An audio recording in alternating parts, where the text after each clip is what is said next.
Hello everyone, and welcome to another UKGN Network podcast. I'm Zoidberg.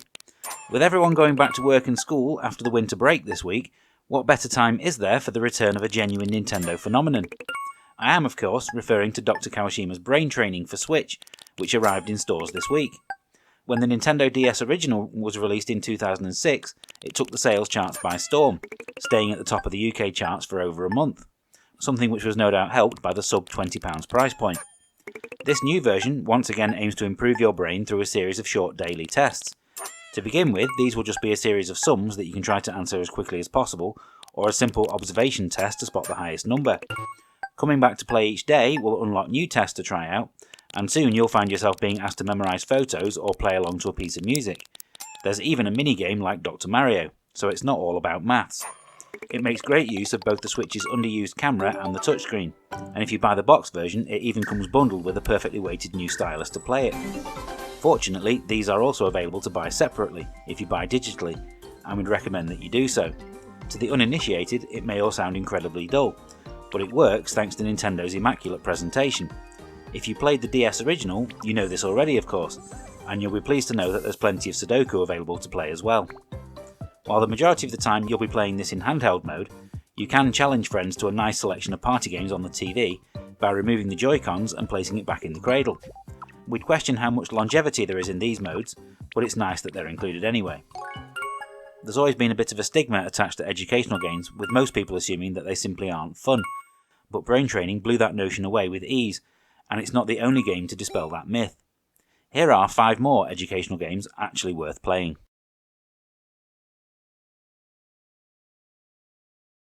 The Oregon Trail, 1985.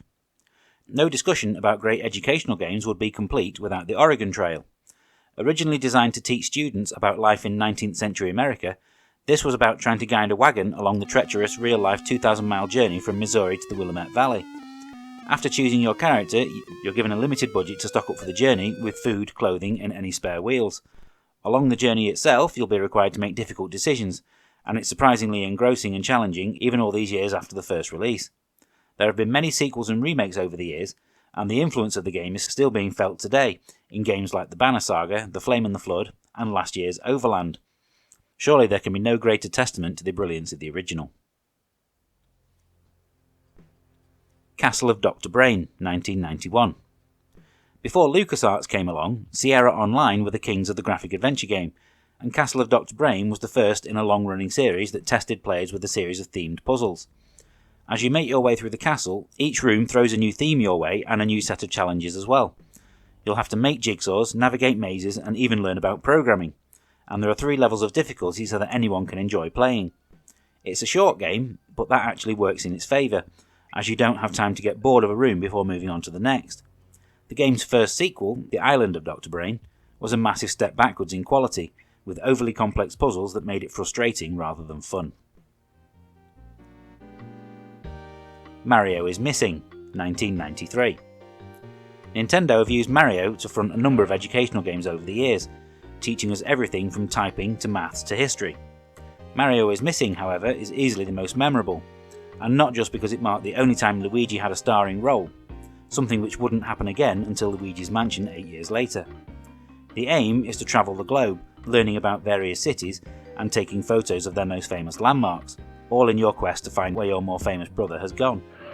Although not developed by Nintendo themselves, it uses a lot of sprites and music from Super Mario World, meaning it has just enough authenticity to make it worth playing. If you want to teach your kids about geography, then we can't think of any way that's as much fun as this. Typing of the Dead, 2001. Typing lessons in school would have been much better if they were as much fun as Typing of the Dead. As it turns out, being constantly attacked by zombies focuses the mind a lot more than copying passages from books or retyping letters.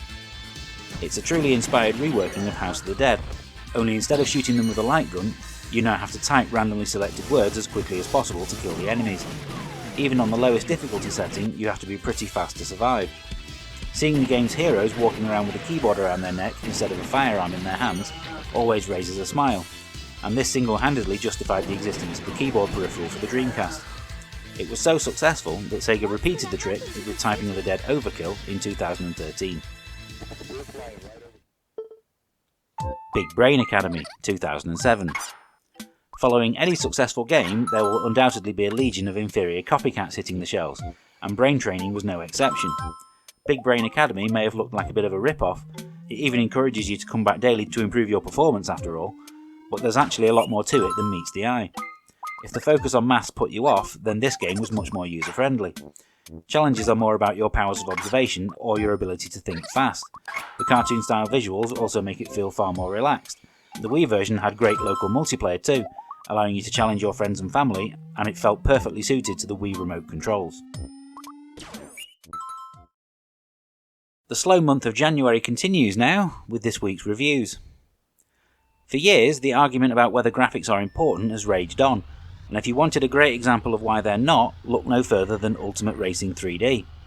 It would be easy to dismiss this game based on the screenshots and trailers, as it's incredibly basic to look at. Even the menus and loading screens are merely functional, almost as if they were placeholders that the developers never bothered replacing. Fortunately, this has allowed them to concentrate on making the gameplay work, and it works very well, more than making up for any graphical shortcomings. There's a huge number of cars and tracks that you can race, from go-karts to trucks, sports cars to F1, and each one handles differently to the last. Amongst the tracks you'll find recognisable versions of famous circuits like Silverstone, Monaco and Yas Marina. There's a couple of sizable career modes to play, but multiplayer is disappointingly restricted to local split screen for up to 8 players. It's hard to recommend these modes, as anything above 4 players, your visibility becomes far too restricted. The low asking price definitely makes it a game that racing fans should check out. Interrogation is a narrative-driven game that puts you in the position of lead interrogator for the police department. A terrorist group is on the rise, and it's up to you to determine which suspect is the guilty party. Asking the right questions at the right time is crucial to your approach, and you need to decide if you're sympathetic or ruthless in the pursuit of closing the case. It becomes quite intense when you're up against the clock. Interrogation has more to it than asking questions though. The occasional minigame keeps the pacing fresh, as you lead your team by delegating tasks, completing press releases and organising the budget reports. Interacting with the team makes you really care about their stories, and we also wanted to go through the game again to see how different choices affected the story. We spent most of our time playing in narrative mode, and it's impressive that every decision you make has the weight of responsibility behind it, and that's the highest praise you could possibly give a game like this. It's also fun to see how the game tries to deceive us in interrogation mode, and this is what we'd recommend you play first.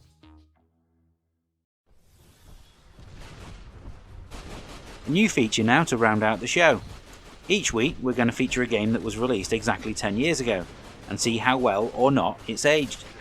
Looking back at what was released in the first week of January 2010, there were a couple of big hitters in the shape of Bayonetta and Darksiders, but there's been a lot said about those two over the years, so instead we're going to focus our attention on a game that arrived on Xbox Live Arcade and PlayStation Network.